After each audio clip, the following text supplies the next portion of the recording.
प्रकार से केसेस किए गए, उसका क्या आदेश आया, एक एक गाइडलाइन देखेंगे। यहाँ पे देखिएगा सुप्रीम कोर्ट ने निम्नलिखित जजमेंट में डॉक्यूमेंट वेरिफिकेशन की प्रक्रिया परीक्षा के रिजल्ट से पहले करने का निर्देश दिया है। इस बात को समझेंगे, आगे आइएगा। यहाँ पे भारत के सर्वोच्च न्यायालय ने पंकज सिंह तोमर बनाम मध्य प्रदेश राज्य में मामले 27 जुलाई 2021 को फैसला दिया था कि सरकारी नौकरी में शामिल होने के लिए सत्यापन फॉर्म जमा करना जरूरी है। ये भी एक बात है। यहाँ पे आइए, ये गाइडलाइन जारी की गई भर्ती परीक्षा में, इस पर भी बातचीत करेंगे। एक एक बिंदु को ध्यानपूर्वक समझिएगा।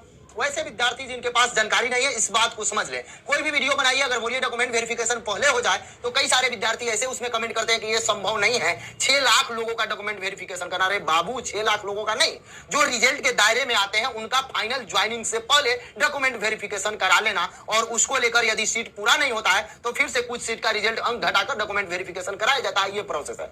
यदि आप कुछ नहीं जानते हैं, आप शिक्षक बनने वाले हैं, तो जानने का प्रयास कीजिए। किसी भी बात को लेकर गलत साबित ना करें, पहले पूरा बात समझे। कोई भी जानकारी आपको साक्ष्य के साथ ही दिया जाता है, बिना साक्ष्य का कुछ नहीं दिया जाता है। एक एक बिंदु को देखेंगे, पहले यहां पे आते हैं, उसके बाद आगे की प्रक्रिया करेंगे। एक एक बात है। सबसे पहले देखिए, हाई कोर्ट, ये इलाहाबाद वर्सेस संजय कुमार सिंह 2018 का जजमेंट है। उसके बाद union of India versus Rajesh Kumar 2017 का जजमेंट है। Supreme court versus state of Maharashtra का है। ये सब कुछ है। उसके बाद आइएगा, सर्वोच्च न्यायालय में पंकज सिंह तोमर बनाम मध्य प्रदेश राज्य का है, 27 जुलाई 2021 का है। उसके बाद आइएगा तो ये दैनिक भास्कर का भी है। मैं साक्ष्य के रूप में आप लोगों के लिए परोस रहा हूं, ताकि वैसे विद्यार्थी को इस बात को समझ में आ जाए कि आप जानते हैं। मैं बार बार ऐसा क्यों एग्जाम्पल देता हूं कि वहीं आप जाकर देखिएगा, जहां गलत काम होते हैं, गलत चीज परोसे जाते हैं, वहां ज्यादा भीड़ मिलेगा। जैसा कि आपको मालूम है, यदि शराब बेची जाए तो वहां ज्यादा भीड़ मिलेगी, जबकि वह आपके सेहत के लिए खराब है। वहीं बगल में आपको दूध बेचा जाए जो कि आपके सेहत के लिए अच्छा है, वहां पे भीड़ आपको नहीं मिलेगा। इस बात को समझिए, जो जानते हैं उनको मालूम होगा। एग्जाम टूर के बारे में आगे आइए। सुप्रीम कोर्ट के निम्नलिखित जजमेंट में डॉक्यूमेंट वेरिफिकेशन की प्रक्रिया रिजल्ट के पहले करने का निर्देश दिया गया। हाई कोर्ट ऑफ, ये देखिएगा, इलाहाबाद वर्सेस संजय कुमार सिंह 2018 का मामला है। इस जजमेंट में सुप्रीम कोर्ट ने कहा कि डॉक्यूमेंट वेरिफिकेशन परीक्षा के रिजल्ट से पहले किया जाना चाहिए। आगे देखिए, union of India versus Rajesh Kumar 2017 का मामला है। इस जजमेंट में सुप्रीम कोर्ट ने कहा कि परीक्षा आयोग को उम्मीदवारों के दस्तावेजों की जांच करनी चाहिए और यह सुनिश्चित करना चाहिए कि सभी उम्मीदवार ने सही जानकारी प्रदान किया है। यहाँ तो यह भी बात है कि यदि आप आवेदन कर देते हैं बीपीएससी के पास, तो बीपीएससी को भी यह सुनिश्चित करना पड़ेगा यहाँ जो भी आवेदन आया है वह सही है, जानकारी सब कुछ है, तब आगे की प्रक्रिया करना चाहिए। यहाँ से ये बात को आपको क्लियर हो रहा होगा। किस बात से क्लियर हो रहा होगा तो मैं आपको बता दूं। यहाँ पे देखिएगा, union of India versus Rajesh Kumar 2017 का ये मामला है, इस पर आपको मालूम होगा। ये 2018 का मामला है, इस पर आपको समझ में आ गया होगा। इलाहाबाद वाला आगे आइए, supreme court versus state of Maharashtra में क्या मामला था 2019 का, इस बात को आप समझिएगा और ध्यानपूर्वक देखने का काम करिएगा। मैं आपसे बता दूं, हमेशा आपके साथ था, साथ हूं, साथ रहूंगा। बस आपसे मेरा विनती यही है, यदि आप, जिससे कि आपको मैं बताने में और मेहनत करूं, ताकि आपके साथ कोई दिक्कत ना हो। लेकिन ऐसा ना करें, आपको जानकारी भी नहीं होता है, आप कुछ उल्टा सीधा कमेंट कर देते हैं, तो मेरे जो व्यूअर हैं या मेरे जो चैनल को देखते हैं, वो लोग भी आपको जवाब कुछ दे देते हैं, तो उसके लिए मैं क्षमा प्रार्थी हूं। मैं किसी का रिएक्शन नहीं करता हूं, इस बात को समझे। लेकिन आप शिक्षक बनने वाले हैं, आप अब स्टूडेंट नहीं रहे, तो आपको समझने और सोचने की क्षमता को और डेवलप करना चाहिए,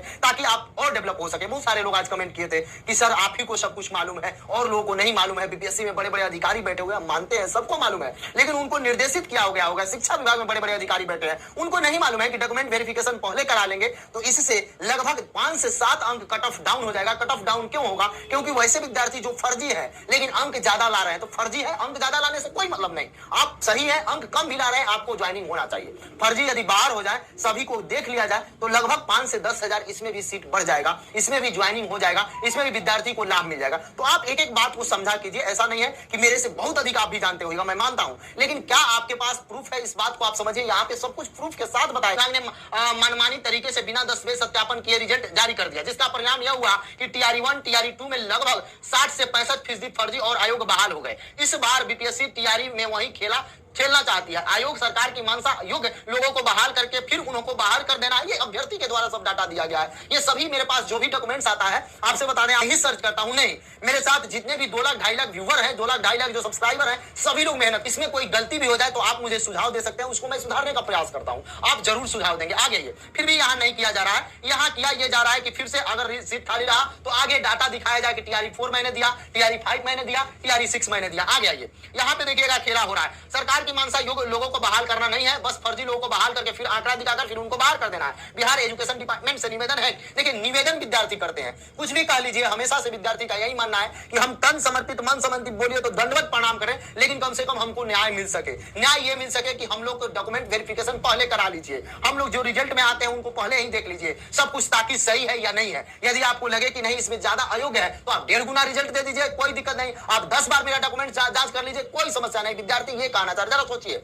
आप एक बात को सोचिए। आगे आइए, भारत के सर्वोच्च न्यायालय ने पंकज सिंह तोमर मध्य प्रदेश राज्य के मामला में 27 जुलाई 2021 को फैसला दिया था कि सरकारी नौकरी में शामिल होने के लिए सत्यापन फॉर्म जमा करना जरूरी है। एक होता है, आप देखे होंगे, सब लोग शपथ पत्र भी भरते हैं, सब कुछ भरते हैं कि मेरे द्वारा जो भी डाटा दिया जा रहा है वह सत्य है, यदि कोई गलती पाया जाता है तो आप मेरे ऊपर कानूनी कार्रवाई कर सकते हैं। लेकिन बीपीएससी और शिक्षा विभाग को यह सोचना चाहिए कि लगभग जितने भी शिक्षक फर्जी पकड़े गए, जिनको आपने बाहर किया, उनको तो कम से कम बैन कर देते कि अब वो बीपीएससी टीआरई का कोई एग्जाम नहीं देंगे या बिहार में कोई एग्जाम नहीं देंगे। जो गलत डॉक्यूमेंट्स लगाकर नौकरी लिए, आपका जो ट्रेनिंग का खर्च हुआ, आपने जो 2-3 माह का वेतन दिया, उसका वसूल करना चाहिए। मेरा मानना यह है कि 1 रुपया भी फर्जी के पास न जाए, जो जेन्युइन शिक्षक है उनके पास वेतन जाए, वो पढ़ा रहे हैं उनको सब सुविधा दिया जाए। मेरा तो यह भी मानना है, बहुत सारे ऐसे भी शिक्षक होंगे जिनको मेहनत करते होंगे, मेहनत किए, अच्छा से नौकरी मिला, सब कुछ मिला, लेकिन अब उनको लग रहा होगा कि बच्चा को पढ़ा रहे हैं 6 to 8 है, 1 to 5 है, उस तरह का है। अगर आपको कहीं भी कोई दिक्कत है तो आपने एनसीईआरटी का बुक खरीदिए, उसको अध्ययन करिए, 1 से 2 सप्ताह आप अच्छा से अध्ययन कर लीजिएगा तो बच्चों को अच्छा से ज्ञान दे पाइएगा। बहुत सारा दुख होता है जब किसी शिक्षक से यह पूछा जाता है कि बीपीएससी का फुल फॉर्म क्या है, किसी शिक्षक से यह पूछा जाता है कि 79 बोर्ड पर लिख दीजिए, उनको लिखने नहीं आता। ये सब दुख होता है। बहुत लोग ये सोचते होंगे, किसी को मानसा नहीं होता है कि आपको नीचा दिखाया जाए, आप गुरु हैं, आप सम्मानित हैं, आप सब सम्मानित हैं, लेकिन थोड़ा सा आपको भी मेहनत करना पड़ेगा बच्चों के प्रति। आप भी जरा सोचिए, उसी बच्चे जो गरीब तबके के बच्चे हैं उनको आप ज्ञान नहीं दीजिएगा, उनको आप संविधान के बारे में नहीं पढ़ाएगा, उनको आप कुछ भी नहीं पढ़ाएगा तो समस्या ना होगा, आपके साथ भी हो सकता है। आगे आइए, दस्तावेज सत्यापन की प्रक्रिया क्या है समझिएगा। जब आवेदन जब स्वीकृत हो जाता है तो संबंधित अधिकारी दस्तावेजों के सत्यापन के लिए संपर्क करें। दस्तावेज सत्यापन में पहचान पत्रों पर मौजूद जानकारी की जांच की जाए। इस जांच में नाम, पता, जन्म तिथि, फोटोग्राफ जैसी जानकारी की तुलना अन्य पहचान पत्र या दस्तावेज से डेटाबेस से जानकारी ले लिया जाए। इस तरह यह पुष्टि होती है कि जानकारी सटीक और दस्तावेज जमा करने वाले व्यक्ति, संस्था की स्पष्ट ईमेल आईडी, सब कुछ देखी जाए। सरकारी नौकरी के लिए दस्तावेज सत्यापन में पासपोर्ट, जन्म प्रमाण पत्र, शैक्षणिक दस्तावेज, अनुभव प्रमाण पत्र वगैरह वगैरह जो भी शामिल है उसको जांच किया जाए। ये बताया गया था कि जितना भी डॉक्यूमेंट्स है उसको जांच किया जाए। सबसे बड़ा समस्या तो तब हो गया जब ये भी लगा कि टीचर की बहाली की गई किसी विद्यालय में 3, वहां पे ज्वाइनिंग हो गया 5। आखिरकार इसमें चूक किसका है? चूक जिसका भी है वो स्वीकार करे, आगे काम करे। ये गाइडलाइन जारी की गई। देखिए, भर्ती परीक्षा में आयोजित करने वाली संस्था रिजल्ट जारी होने के बाद पात्र अभ्यर्थी की लिस्ट संबंधित विभाग को भेजेगी। रिजल्ट जारी करके जो पात्र होंगे उनको संबंधित आयोग को भेजेगी। संबंधित विभाग भर्ती परीक्षा पास करने वाले अभ्यर्थी के ऑनलाइन और ऑफलाइन दोनों मोड में डॉक्यूमेंट वेरिफिकेशन कर सकेगा।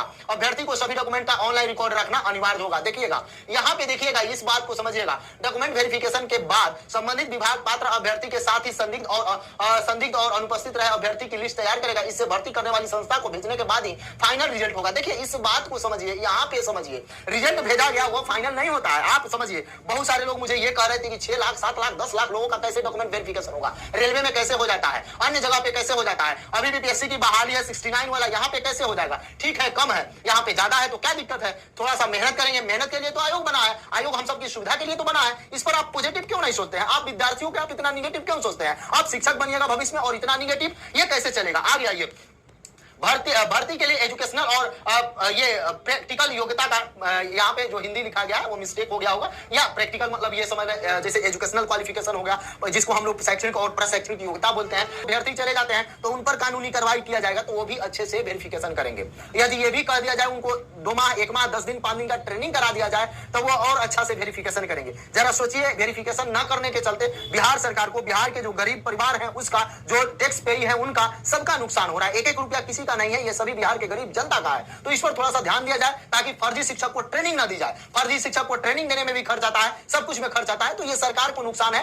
लेटर लिखकर वहां से मांग किया जाए और देखा जाए। भर्ती का रिजल्ट जारी होने के बाद संबंधित विभाग को डॉक्यूमेंट वेरिफिकेशन की प्रक्रिया अधिकतम 45 दिन के अंदर ही पूरा करनी होगी। हालांकि पदों की संख्या बहुत ज्यादा होने और विशेष परिस्थिति में डॉक्यूमेंट वेरिफिकेशन प्रक्रिया को 15 दिन और आगे बढ़ाया जा सकता है। देखिए, 45 दिन ये दिया गया और इसमें अगर ज्यादा पद है तो 15 दिन और बढ़ा दिया जाता है, तो कितना दिन हो गया? 60 दिन हो गया, यानी 2 माह हो गया, तो यहाँ तो 2 साल लगाया जा रहा है। आगे देखिए, देश के दूसरे राज्य और विदेशी संस्थाओं की डिग्री, डिप्लोमा और सर्टिफिकेट के वेरिफिकेशन के संबंध में विभाग द्वारा एक विशेष कमेटी बनाया जाए। यहाँ पे देखिए, देश के दूसरे राज्य, अगर मान लीजिए आप बिहार से हैं, अगर आपको यूपी में नौकरी करना है तो आप दूसरे राज्य के हुए। यदि आप बिहार में नौकरी कर रहे हैं, आप मध्य प्रदेश के हैं, तो आप दूसरे स्टेट के हुए। तो देश के दूसरे राज्य और विदेशी संस्थाओं की डिग्री और सर्टिफिकेट की वेरिफिकेशन के लिए विशेष विभाग से विशेष कमेटी बनाई जाए और जांच की जाए, ये रूल होता है। अभ्यर्थी के वन टाइम रजिस्ट्रेशन की SOID में लगे सभी दस्तावेज को वेरिफिकेशन के बाद ही वेरीफाई स्टेटमेंट दिया जाए। भर्ती संबंधित विभाग की ओर से अभ्यर्थी द्वारा दिए गए सभी डॉक्यूमेंट और डिप्लोमा को, ये सराहनीय कदम है। जो देखिए, मैं हमेशा से आपको बताता हूं, जो जिसका काम सही है उसको मैं सराहना करता हूं, जिनका काम जो गलत है वहां पे मैं बताता हूं।